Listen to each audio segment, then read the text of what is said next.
Spiritual Savages, hello, welcome back to my channel. For those of you who don't know me, I'm Asana Sophia. I bring acceptance and awareness to the gray areas of being human, to bridge the gap between duality and non-duality so that we can learn to love ourselves for who we are, where we are, and as we are. Today is a super exciting video. I have not recorded in a little while. I took a little bit of a break.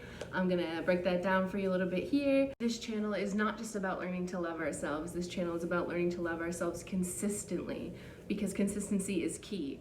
And consistency is something that I am not. As a matter of fact, many of you have reached out to me and have helped me become aware of the fact that I've been very inconsistent with these videos. So thank you. I'm very grateful for that. I'm very grateful for your consistency. But that's how us humans learn, right? We learn by modeling others. So keep that shit up so I can keep being consistent, because that's why I'm here and that's why I'm making this video you requested. I want to talk about something that I don't typically talk about with people. I have depression. I know you probably do too. Depression is a pretty natural experience for a human being, so I'm pretty sure at least 100% of us have experienced depression at one point in our life, but not everyone suffers from it. Not everybody has to deal with it on a consistent basis. However, I am one of those lucky people that has to deal with it consistently, because it is a part of me. So if you are like myself and you also have depression, or you have been diagnosed with depression, then you are somebody who is triggered more often and more severely than other people. I have also been diagnosed with this, and I have come to realize that when you're diagnosed with a mental illness, it tends to get worse. The condition gets worse initially. At first, when you first get diagnosed, it feels like you have all the answers to your life. Like you were fucked up and now somebody has a solution to your problems and knows how to fix you, basically. That is not what happens when you get diagnosed. That is not the purpose of a diagnosis. So if you are somebody that gets diagnosed, don't get that excited, because you have a long, long road ahead of you, and that is something that I had to learn the hard way, so I hope you don't have to do that. For me, when I was diagnosed, it was not that surprising to me, because I come from a long bloodline of trauma. We raised by our mama, Lord, we gotta heal. When I was initially diagnosed, I failed to realize that depression does not have a cure. Rather, it requires a manager, and it was something that I was going to live with and that was going to be a part of me for the rest of my life. Because my initial excitement led me to think, or led me to feel as if I was going to have all the answers, I struggled with the fact that I didn't get all the answers when I was diagnosed. So it took me a while to realize that my diagnosis wasn't to handicap me, rather it was to show my person who was boss, and that's myself. Depression isn't pretty. It's dark, it's heavy, painful, and it feels never-ending at times. And although we have all experienced it at least once in our lives, it's a reoccurring thing for me and many others who have also been diagnosed with depression. For me, depression is a voice in my head. It is something that I've labeled as a radio station. It plays songs of past traumas, my poor self-image that I grew up with, my fears and my shadows. It is the same songs that played when I was in some of the darkest moments of my life. And in these moments, I found unhealthy ways to cope with these difficult times. And by doing so, I allowed myself to feel comfort from unhealthy external practices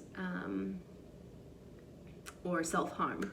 And by doing this, I created a habit of getting comfortable in my darkness.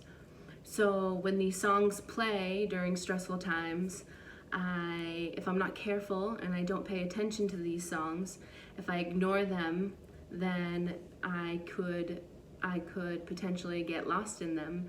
I could get too comfortable and I could get absorbed in them, and then it becomes me, and I fall back into old habits. I fall back into into past behaviors that that aren't me anymore. I call these moments my gray periods because they're not necessarily who I am right now, but it's who I am trying to shed, but just becoming aware of who you are as a person and the flaws that you have or the issues that you need to work on within yourself. When you become aware of these things, that doesn't just change you as a person. You have to, create practices, daily practices that help change your person so that your brain can adapt to it and pick the new things up as habits, these new healthy habits. So that's what I've been doing for a long time now. And my perspective of life becomes very distorted by these songs, and the vibration that I operate my person at is very low. So that's the best way that I can sum up why I haven't been creating. I have been really in my head lately, and I needed some space. This is a new practice for me, so this is something that I am probably going to go back and forth with, but I'm going to try and be as consistent as possible. So I got too comfortable. I ignored the music that was playing in my head, and I allowed myself to get absorbed into another gray period, and that's okay. I'm not gonna beat myself up about it. Instead, I'm going to heal from it, and that's what I'm doing. And in order to do that, I needed to take space from this. Here I am, clearly it worked. So I wanted to use this video to express to anybody out there who may potentially also have depression or knows that they have depression but has a difficult time managing it. Two major key players in what has helped me manage my depression in darker times. So as a discredit, I just wanted to let you know that I got both of these suggestions from a couple spiritual leaders that I follow. I don't remember exactly who they are, but I just wanted to let you know that this isn't anything that I made up or that I came up with.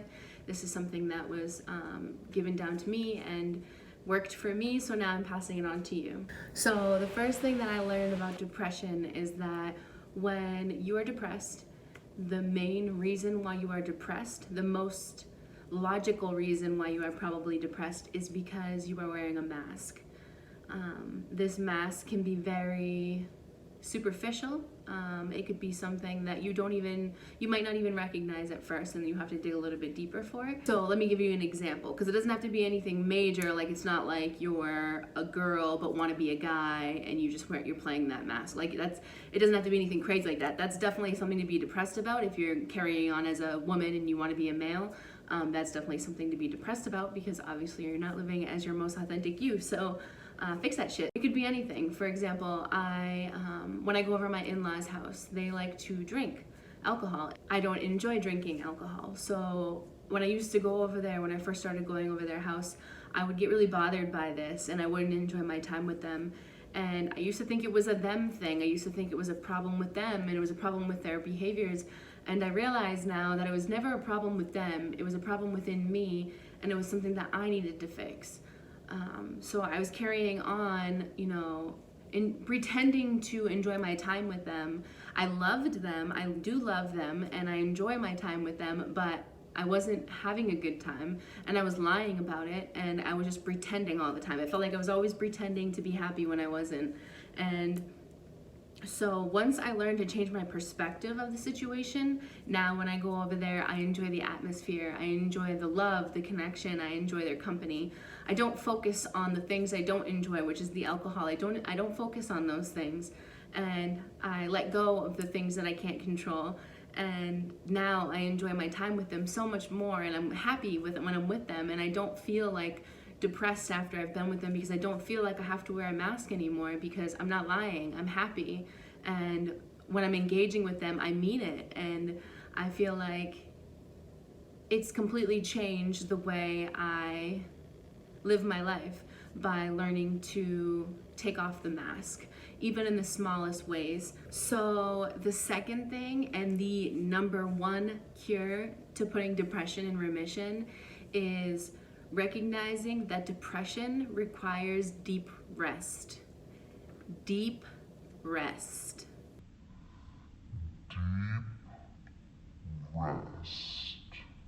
And that's exactly what I've been doing. So to sum up the reasons why I've been MIA, I fell into a gray period, and I also picked smoking back up. I felt like a hypocrite. I needed some space. I got that space. I gave myself some TLC, some self-fucking love, which I hope all of you are doing right now, all the time. And I just took care of me. I'm learning something that I didn't realize would happen with YouTube is I didn't realize how hypocritical I didn't realize how judgmental I would be of myself when in front of the camera. I constantly feel like I have to be perfect on here, which is why some of my videos seem a little bit choppy. I write down my videos, I write a script before I start talking, so I don't know why I do that. I think it just makes me feel more comfortable when talking in front of the camera. We'll be doing that less and less because I want to have more of a consistent flow and get in the flow of creating, so I'm definitely, so yeah, watch out for that. And congratulate me when I do it, because this is really, this is definitely a practice. So now that I'm back, what kind of topics do you guys want to hear about? I want to hear from you guys. I want to hear what you guys want to hear about, or like what you want to talk about. This channel is for you. So give me some suggestions. I want to hear what you guys want to talk about.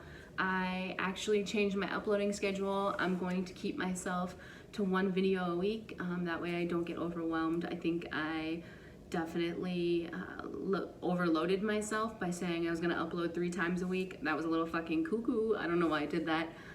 But I will definitely be uploading once a week.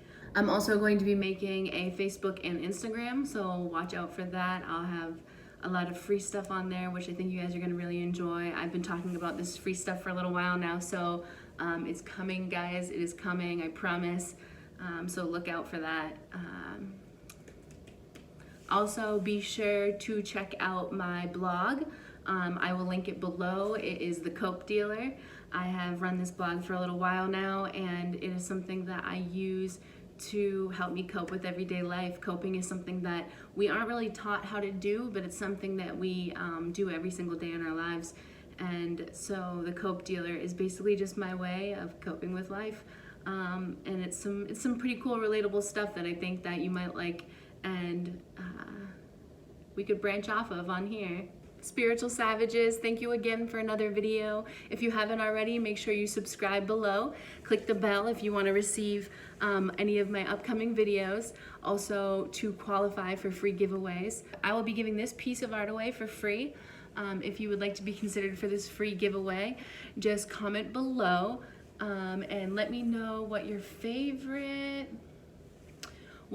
your favorite thing, one thing that you look forward to every single day. What is it? Is it a cup of coffee? Is it waking up to your son or daughter? Is it that coworker that you love laughing with at work? What is one thing that you enjoy in your everyday? Comment it below and you will be considered for this free art giveaway. Cosmic love and peace, my friends. Until next time.